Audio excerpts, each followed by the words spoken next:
Have you ever met someone who wastes every day and seems to have no future?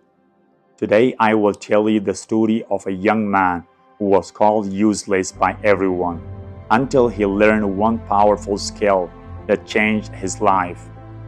In a small village there lived a young man named Rahim.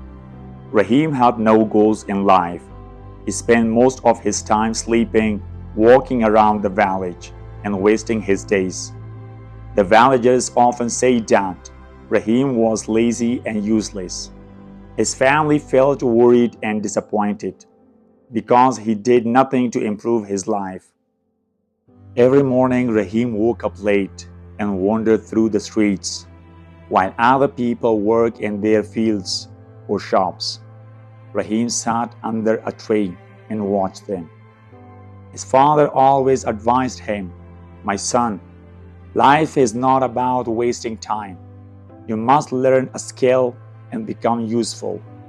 But Rahim ignored his father's words and continued living without any purpose. One day, Rahim decided to leave the village and travel to a nearby town. There he met an old carpenter. He was making beautiful wooden furniture. Rahim watched him carefully. The carpenter noticed Rahim's curiosity and said, "If you want to change your life, learn a skill."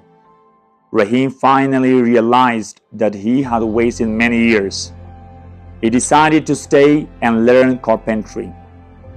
Day by day, he worked hard, practiced, and slowly improved his skills. After many months, Rahim became very skilled. He learned how to make chairs, tables, and doors.